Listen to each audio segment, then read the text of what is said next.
The Jobs Summit. Obama's going to have a Jobs Summit now. Now, if you remember, right after he took office, I think it was February, I'm not sure.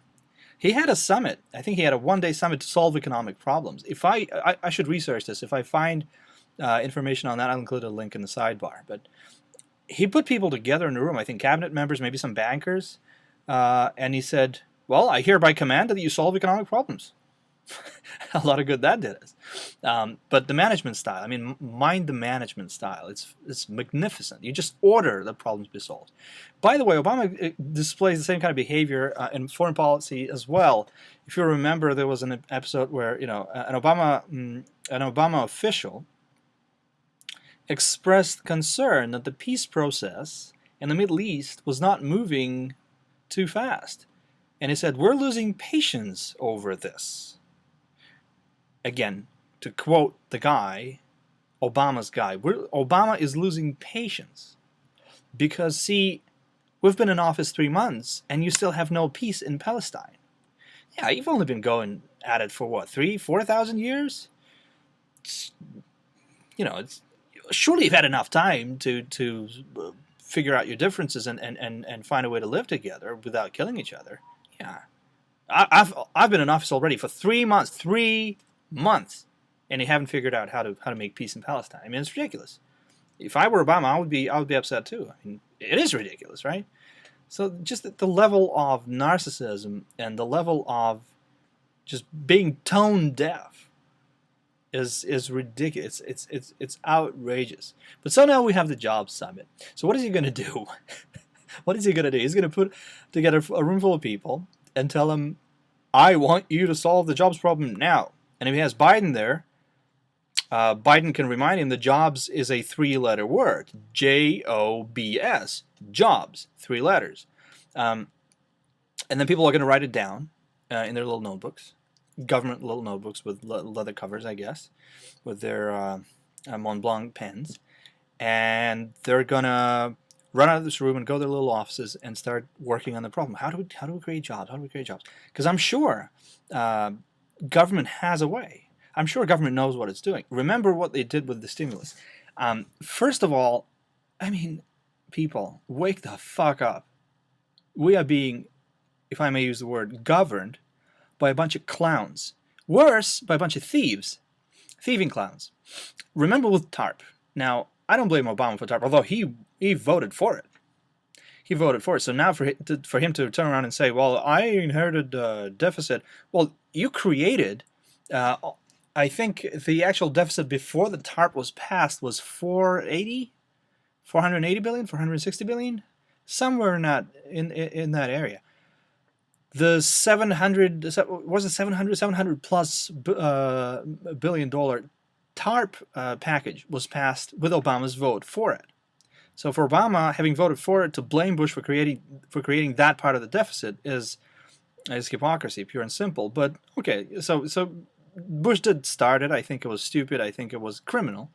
So they passed the TARP, and the original idea behind the TARP was that they were going to buy up those toxic assets. Remember, they were going to take those toxic assets tied into mortgage-based securities from the bank's balance sheet, so they could, breathe easier and start lending to one another again, right?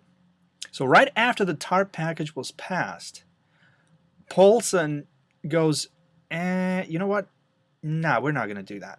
We're not going to buy up the assets. No, we have a different plan now.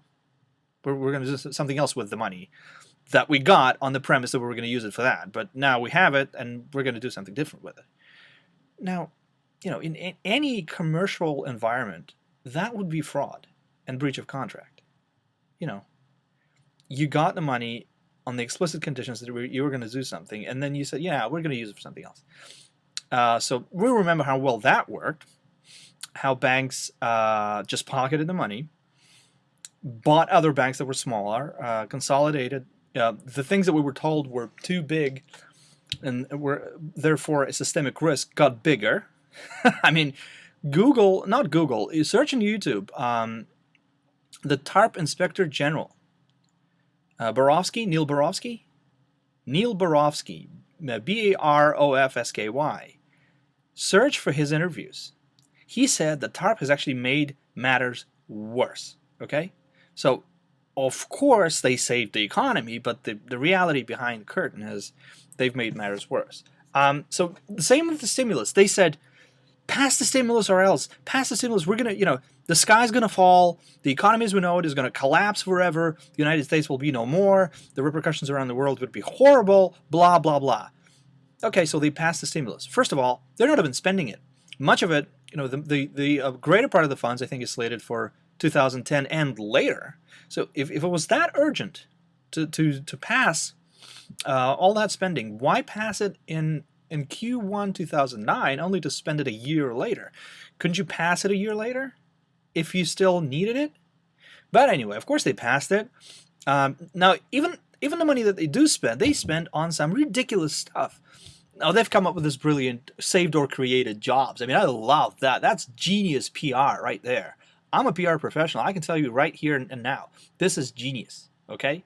Now, too bad it's a stupid kind of gimmick that is supposed to only get you so far, but the public, well, I don't know what the public thinks anymore. I mean, I'm the public, you're the public. What do you think? Can you save or create a job? Can government save or create jobs at all? So they have that. But look at even the Associated Press is not buying it anymore. They're like, dear administration, we think you've been exaggerating the numbers of jobs you've saved or created. We've looked at it and it really doesn't add up. I mean, search Associated Press, Obama's job numbers. Search that. That's huge. That's huge. That's going to make you laugh. So then we're going to have a job summit.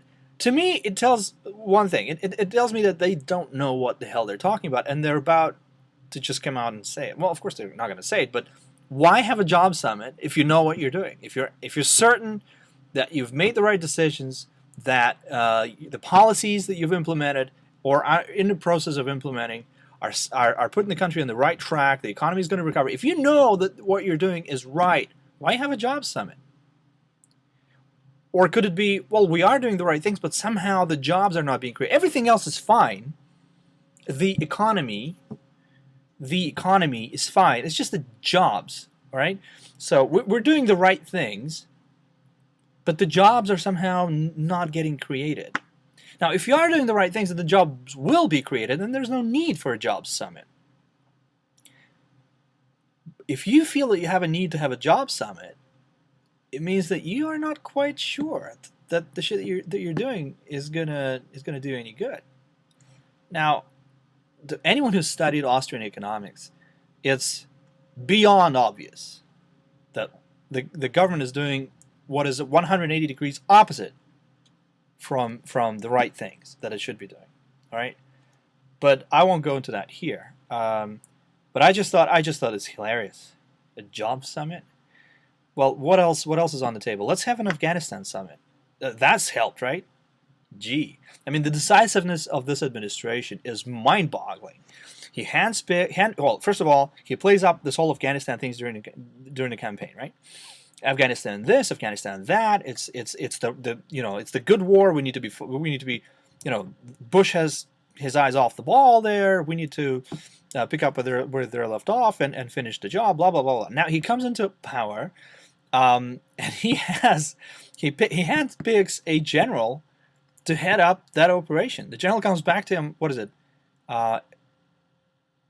3 months ago and says, look, the situation is dire, this is my recommendation.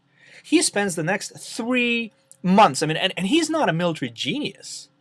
He appointed a military genius to do this, and he came back with their recommendations. So for 3 months, our people in Afghanistan are dying every day without knowing whether their commander-in-chief has any strategy. What a bunch of incompetent clowns. Incompetent clowns. Okay, anyway, just wanted to share this with you. Check back with me later for more interesting stuff. See you.